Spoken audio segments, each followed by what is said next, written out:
Hello, I'm Minako, welcome back. If you didn't see my previous video, I was working on this outfit that we designed with Kai. I did the trousers in the previous video, and in this one I'm focusing on the shirt. Shirts are my absolute favorite things to sew, so I was really excited to sew something as decorative as this one. I made this shirt for high-waisted garments specifically, so I didn't make it too long. I'm also quite sure that in the future it's going to have some creases I won't be able to iron out anymore from constantly tucking it into garments. Also, too much fabric under the high-waisted trousers could end up being really uncomfortable. So anyways, as usual I'm going to show you exactly what pattern I've cut out, though I would warn you if you are considering using it. It has some folds that I'm going to explain during the video. And now let me show you how I made it. I had the patterns drawn and cut out while I was working on the trousers. As usual, I'm tracing the patterns onto the fabric with carbon paper and the tracing wheel. I'm also mark stitching the sewing line and mark the waistline. This is an important step if you are even a tiny bit unsure about matching up your patterns correctly. It's very important that the waistline matches up on all the panels. Now the top part of the shirt, which is called the yoke, has gold sewing lines as decoration. I've drawn these lines and sewn over them with my gold thread.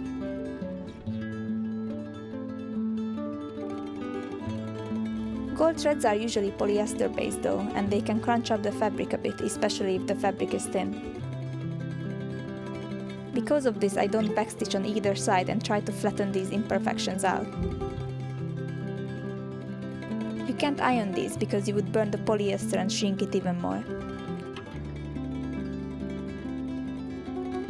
I'm mark stitching the sewing lines on these panels too, and with that all the main body's panels are finally pre-prepared. I'm focusing on the main panels first, as you need to insert the sleeves as the last step anyways. I'm preparing the decorations for the yoke panels. I'm cutting out 4 cm x 40 cm wide strips and zigzag the ends with a very small but wide stitch. On my machine I usually set it to 1.5 length and 4.5 width. Then I machine on the edges with the longest stitch I have to gather them up.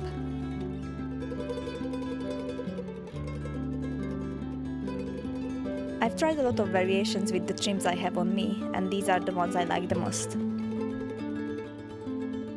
I hand stitch these one by one to the curve of the yoke along the sewing line. It's way too many layers to just machine, they would slip around way too easily. I've decided not to put decorations on the back as it would be very unpractical and uncomfortable to lean back on. I hand stitch the back yoke together with the body too, then machine it. I've been very unsure how to finish the seams as it is a curved hem. In my experiences I am usually taught to iron the seams apart and clip on the curve, so I did that. I really didn't like how that looked though, so I gave it a try to trim the seam allowance. It's very short and just zigzag the ends. The seam allowance naturally flattens to the top panel, so it shows through a bit, but I made them very evenly so it doesn't look bad. Now I'm ready to sew the back panels together.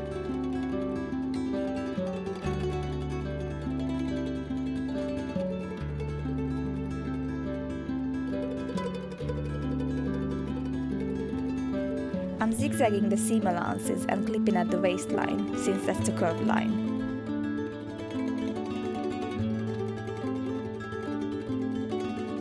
I'm carefully ironing the seams apart, with only the tip of the iron. Here I just wanted to show the difference between the ironed apart end and the zigzagged end. I decided to fix the other side up too, as it just looks much more neat. I'm cutting out the button band now. I'm just measuring the length of the center front and double the width I want with my button band to be. Also I leave a centimeter seam allowance around it. Then I'm cutting out the same pattern from facing and iron it on the fabric. Remember to use an extra layer of fabric between the iron and the materials you are fusing together, so you don't get glue on your iron. Now, before sewing the button band on the center front, I wanted to make sure that the hem is finished. I really should have just zigzagged or overlocked the edges, but I chose to fold the fabric back. This way it will be folded back twice when I do the same thing on the sewing line. On the end result, it's a little bit bulkier than it could have been, but it doesn't show too much. Now I'm sewing the button band to the center front. I'm making sure I'm following the sewing lines on both sides.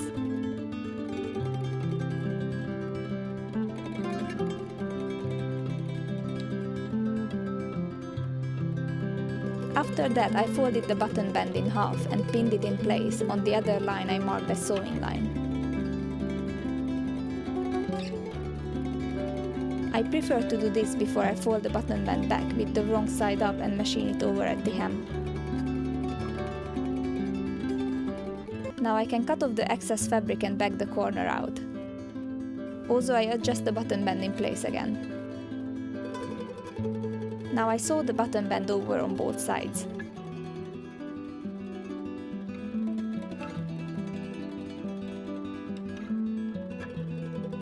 Next, I pin the side seams together. I'm very happy that I marked the waistlines because I slipped with a centimeter on the pattern and it doesn't match up perfectly. It is more important for the waist to match up, so I'm making sure to adjust the shirt on the armhole and the hem instead. Now I'm machining the side seams and clipping at the waist before I zigzag the seam allowances. Also keep it in mind to remove the marked stitches when you don't need them anymore. Next I sew the shoulder seams together, then I clean them up and zigzag the seams.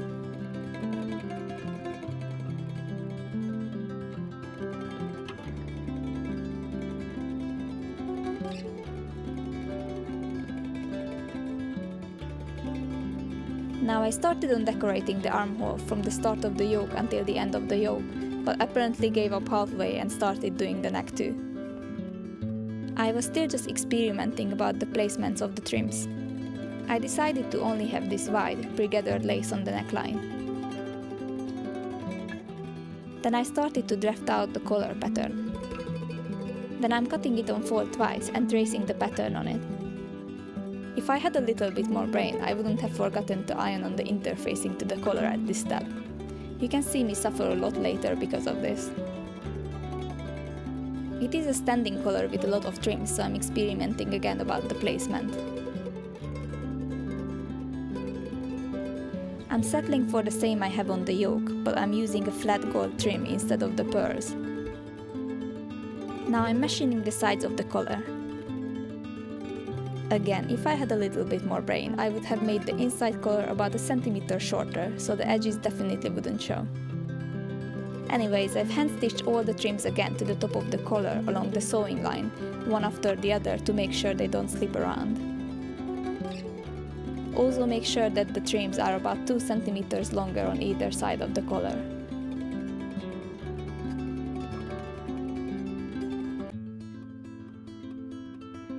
Now I can machine them in place.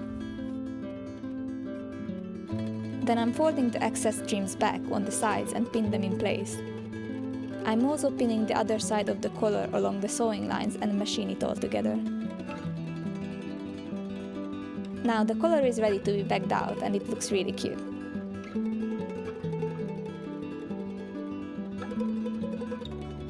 Also, this is the time when I realized that I didn't iron on an interfacing ages ago when I was supposed to.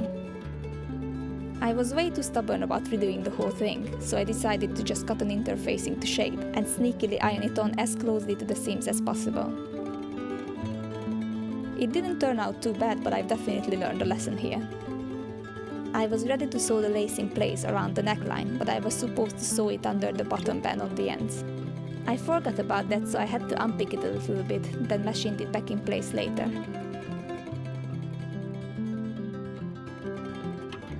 After that, the collar was ready to be sewn on. I pinned it in place, and honestly I wish I would have hand-stitched it first instead of machining it immediately, because it slipped around a lot and I had to fix it at many places. Now I'm coming back to the ruffles at the armhole. I'm stitching them in place, then machine it.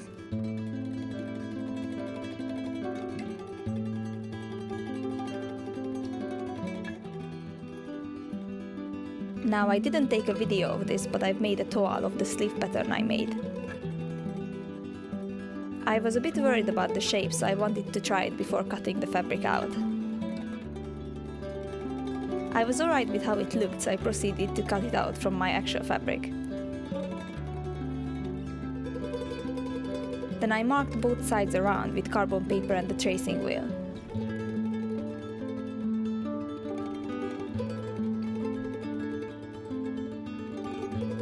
Now, after I tried the shirt on previously, I decided there wasn't enough gold on the shoulders to complete the look. So I took the same trim I used on the collar and redone the shoulder ruffles. As usual, I hand-stitched them all in place, one by one.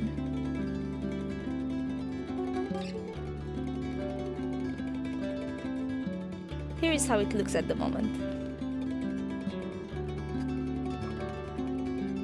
Now I'm cutting out the cuffs. I measured my wrist size very loosely and added about 3 cm extra for an overlap on the cuff, as I want it to be buttoned. Spoiler alert, this was a mistake as I didn't count for the thickness of the gathered sleeve. I should have added about 2 more centimeters. Anyways, at least I learned my lesson since the collar incident, and I've cut out some interlining in time this time.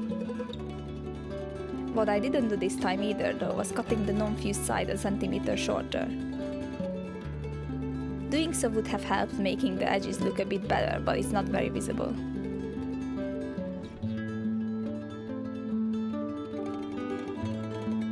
I'm also marking the same size cross marks on the cuffs, as these have the gold decorative lines too. After sewing these over, I sew the sides along and it's decoration time again. This time I tried another approach and I sewn the trims to each other before sandwiching it between the cuff layers. Now I can cut off the seam allowance and the corners and bag it out. As a last step, I pin the seam allowances back, iron them carefully with only the tip of the iron so I don't touch the thread too much, and they are done.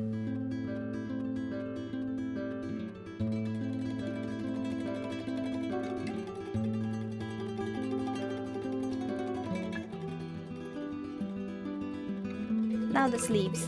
I had some trouble with this because this type of sleeve needs a lot of flipping around, but I think I got it. But just for the record, there's probably many sleeve versions that don't require this much difficulty. I'm pinning the sewing lines together and decide about where I want my sleeve opening to start. I mark it and clip in the seam allowance there close to the sewing line. I'm also cutting the seam allowance much shorter on the opening and fold back the seam allowances twice. These seam allowances should face inside at this point. I'm machining all of these and hopefully I ironed it off camera.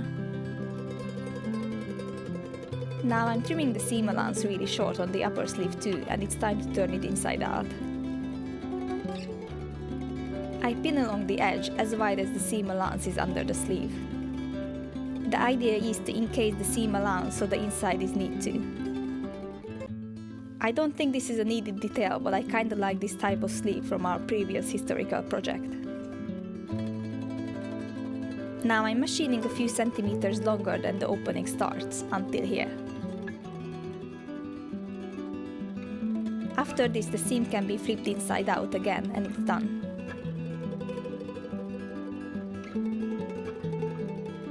Now I can gather the sleeve to fit in the cuff.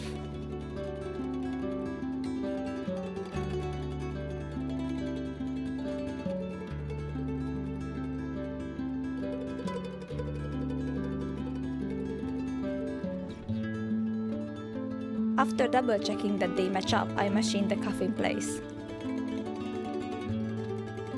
Now I can hand sew the sleeve in place.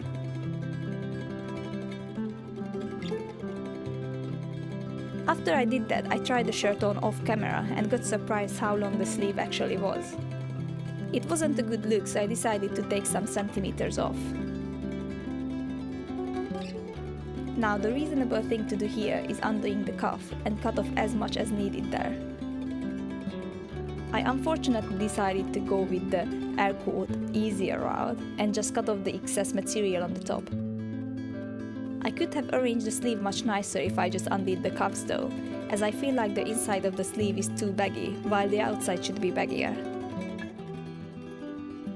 Anyways, the sleeve is the last step and I have a lot of excess fabric, so technically I could easily fix this in the future. I machined the sleeves in place and zigzagged the seam allowances as the last step, and the shirt is complete.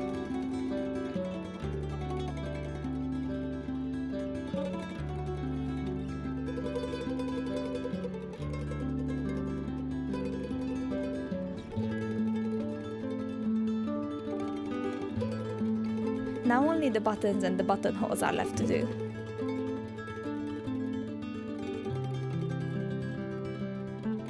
I tried to estimate where the bust is and pinned where the buttons would go, but when I tried the shirt on, I had to realize that my bust was between two buttonholes.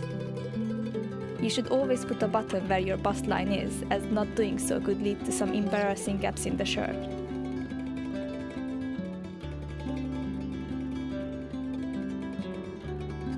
Now I mark where my bust actually is and arrange the buttons the same distance around it.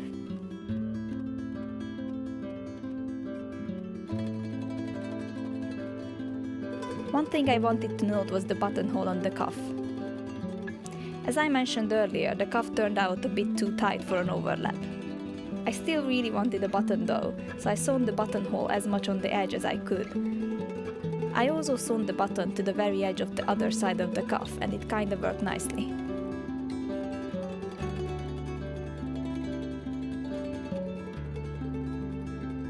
Sewing along all the other buttonholes are not that much of a fun process, so I didn't record that one.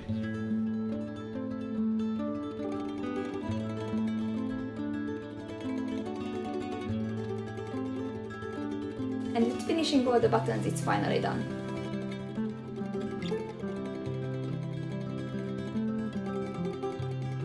I really enjoyed making this shirt, and I can say that I definitely made much less mistakes than with the trousers. I'm also really happy that I was able to finish this project even though school ended a while ago. I'm not 100% sure what I'm going to make next, but hopefully I won't get lazy and not do anything for a month. But anyways, thank you for watching the video, and if you got this far, please consider subscribing and liking this video. See you next time, bye!